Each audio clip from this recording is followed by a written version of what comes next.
Thank you, Mr. Chairman, and appreciate the witnesses being here today. Ms. Floris, so did you replace Peter Strzok as Deputy Assistant Director of Counterintelligence Division? Sir, there are 3 Deputy Assistant Directors in the Counterintelligence Division. My particular role is over the Intelligence Branch. Mr. Strzok was not over the Intelligence Branch. He was over one of our 2 operational branches within the division. But he was the one that was briefed by the Intel community IG about Hillary Clinton's private server potentially being hacked. You know why you were not included in that briefing? Yes, sir. I did not intern to this position until the fall of 2018. During the 2016 timeframe, I was in the Counterterrorism Division. Okay, so you came into your current position after Peter Strzok left? Yes, sir.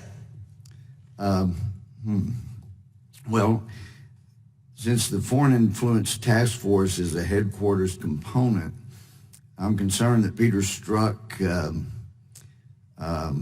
ran 2 of the biggest cases in FBI history as headquarters special cases rather than the traditional way of running cases through field offices. Is the Foreign Influence Task Force running election cases from headquarters now?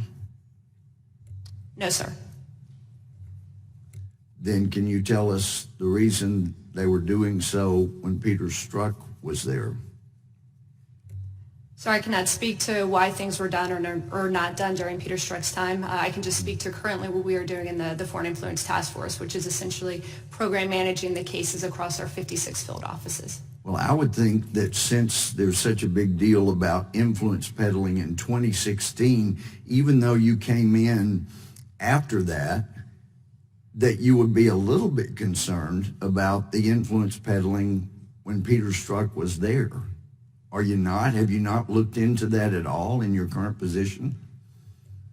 Sir, my focus is on the 2020 elections and moving forward. The creation of the Foreign Influence Task Force happened in the fall of 2017. We're laser focused on the elections moving forward.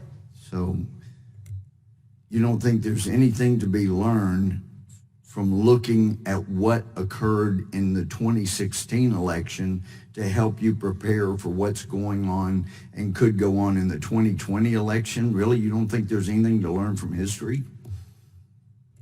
So there are always lessons to be learned from history, and what we've learned in 2016, and I can speak strategically, not just what was happening in the FBI, was really a lack of coordination on the foreign influence threat across the entire U.S. intelligence community. We are now better engaged. We collaborate far more on a daily basis. We're working with our social media companies.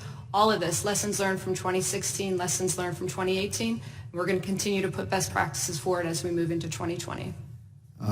Well, since you're concerned about 2020,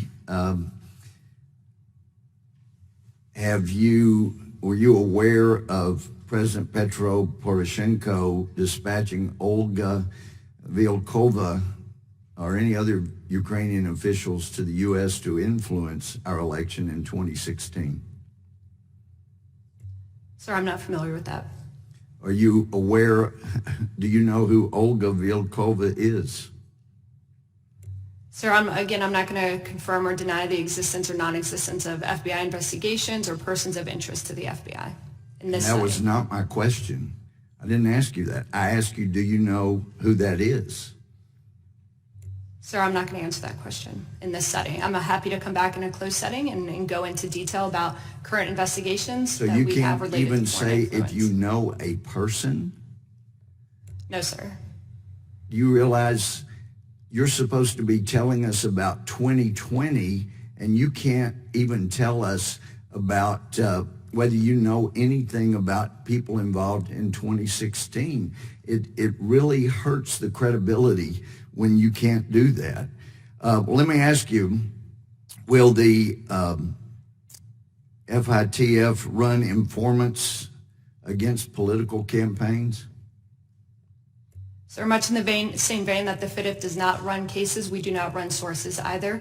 We program manage the sources that our 56 field offices run as it relates to foreign intelligence or foreign influence.